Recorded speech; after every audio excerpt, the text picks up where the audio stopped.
Out of the 7 books in Winter's Blight, the YA fantasy series by my co-writer Casey Lannon and me, The Waking Magic, the 3rd book, is without a doubt my personal favorite. It was published on May 2019, and the setting is the Wayfaring Festival, aka the Renaissance Festival, but with actual fairies, magic, and also the danger of an approaching military attack, which I guess generally isn't a part of the Renaissance Festival, so that is kind of a downside, but oh well. It also introduces a new point of view character, Kay. Yes, Sir Kay, aka, oh, that's a lot of K's there, also known as King Arthur's foster brother, because I was going to be darned if we had a fantasy story in the UK without more K's, without some Arthurian lore in it. So yeah, let's take a look into why I freaking love this book. First good thing, small book, good. Just like The Renegade Sun, this book also covers the events of just 2 action-packed days. And okay, I guess that this is like this is less of a small book good thing. It's more of a I like small book, it's good thing. I personally find it easier to write books that are just focused on a short period of time, such as 2 days. It's just so much easier for me. This is something that each writer will have a different take on. I personally think it's a really good thing to try out both, you know, bigger books and smaller books, and just see what you prefer. The second good thing was the beliefs method. My co-writer and I invented the beliefs method for book 2, in which we basically just like record who believes what when, how that changes, which scenes show the changes in the beliefs, etc. And we were able to use it from the get-go for planning this book here, book 3. And my goodness, did it help. We had a total of, I think, 7 point of view characters in this book. Yeah, we really needed the beliefs method to just keep track of everyone's character arcs, because almost everyone had a little character arc. Yeah.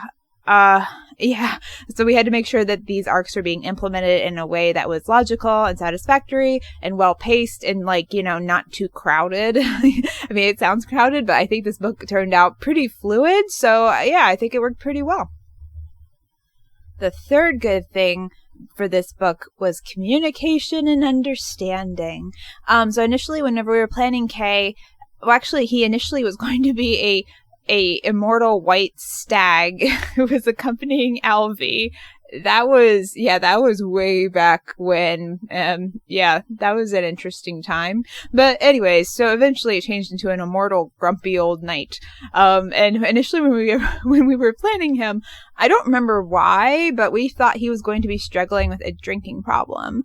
Now, having a struggle with alcoholism, it did work for his character and his arc as we were planning out the book. However, as we started to like dive into drafting the book, I just became like more uncomfortable with writing it because he's my character, so I was writing like his point of view scenes and things like that. So this discomfort was due to my own experiences involving alcoholism and loved ones, but like at the time, I just really couldn't put my finger on why I was really uncomfortable. I do remember eventually telling Casey, my co-writer, that like I didn't care if having alcoholism in the book was good for the book, or if it worked for the themes, or if it worked for the characters. Like I just didn't want to write it, and that was that. And I think we were like nearing the end of the first draft, so like it took me a while to like realize how much I was hating this. And it's like really important, I think, to mention that personally I think this sort of I don't care and I ain't doing it no matter what attitude, I think that should be a rarity. Generally it's preferable to choose things based on what is best for the story and the characters, not on like your personal feelings, I guess. However, like in this case, I was too close to the issue, and my discomfort with it would have probably lowered the quality of the storytelling and the writing and the presentation of the topic, which would have made the book worse, even if having the theme of alcoholism could have worked very well, potentially.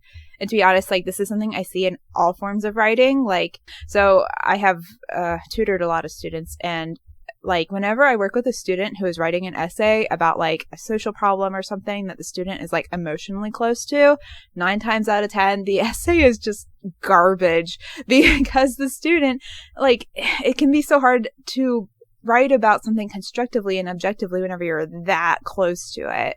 This is not a problem of personality. It is a human problem. Whenever your emotions are that strong, you feel that strongly, it can just be really hard. So yeah, writing about things that you care about is obviously like, that can be very good. But for me, it's also important to be honest about like, if my feelings at the time in my life that I'm writing this thing, if those feelings about the issue are making the quality of the writing suffer. And it's important to mention that just because you might want to pass on writing something now, like that doesn't mean you won't be able to write about it just fine in the future. Like, so like if, you know, by saying like, I'm not going to write about alcoholism in this book, that doesn't mean that like I might not be able to explore it in future books if, you know, if it arises, if it's necessary for the book. So, yeah, anyways. Ultimately, we were able to work around it, and I think that what we chose to do alternatively worked very well, and I am very grateful that Casey was understanding of my very poorly articulated concerns and helped me work out Kay's character in a new way. And finally, what is the biggest takeaway from the publication and writing process? So in regards to co-writing, I mean, aside from like what I just mentioned, what stood out to me most was like the importance of being open to change. Things changed a lot, both about Kay's character and also Cecil's character. Cecil is the Kate She, and he was originally going to be a pretty different type of villain. He's going to be older, things like that. And yeah, and Kay was going to be struggling with alcoholism. However, both Casey and I were open to change, even like during drafting and editing. And while things turned out different, like way different than we would have thought originally, I think it turned out for the best in the end. Being open to change and being flexible helps you just push your ideas and the book to the limit to find what is hopefully the best possible version of it. And in regards to publishing in general, the publishing process of this book really wasn't that difficult. Like, I don't have any memories of it being like a big crunch or being super stressful or anything like that. We had already rebranded, so like we were just getting more of the same when it came to the covers. I remember like showing it off to my friends and they were like, oh my gosh, it looks like a real book cover. I think they worded it nicer than that, but like, I mean, I really like the cover for this book. So yeah, like it was exciting. I think though that what stood out to me about this book more than anything was just, I mean, honestly, just inspiration can come from anywhere. Like, we were bringing in Arthurian lore. Cecil and Vera brought in inspiration from, like, Casey's love of Gothic media and also just some of her own, like, you know, life experiences and things like that. I also remember that one thing that helped me to push Cecil's character, well, not me, Casey, because she was in charge of Cecil. One thing that helped her to push Cecil's character to its current form was an idea that, if you can hear growling in the background, that's someone's mowing. It was an idea from Bakuman, which is a manga that was by the team behind Death Note, and it's basically a manga about manga. I think it's also an anime. I haven't watched the anime, but I don't know if that's any good, but I enjoyed the manga. Anyways, in it, the idea of basically pushing a character just like to the absolute extreme was touched on. And I mentioned this to Casey whenever she was developing Cecil, like to just go for it. Like, don't hold back, just do it. And she did. And here we are now. And he's just so fantastically Gothic and flamboyant and just like a villain who evokes very strong emotions in like his readers. Either you love him or you hate him, but like you just can't ignore him. So that's very good villain material. So yeah, he's rad. So yeah, I love this book very much, and honestly, any book that has, oh my gosh, mowing is so loud. Any book that has a setting that is basically like the Renaissance Festival, but better, except for like, you know, the impending threat of the army invasion or whatever. It was so much fun to write. We got to go to the Renaissance Festival and it was like miserable because it was like early September. It was so hot, but it was still fun. I love the Renaissance Festival so much. Do you have a favorite setting, like, in a book that you've written or, like, you're planning to write? Like, maybe, like, a setting from, like, the real world, but you're like, I want to take this and put this in this book so I can do whatever I want with it. Or, you know, like, having real magic and real fairies. Wahaha. Or maybe, like, there's a setting, maybe you've read the Winter's Blight series and there's a setting that you really like or you really hate because it's lame and we should have done better. Comment down below to let me know, and I'll see y'all in the next video. Bye bye!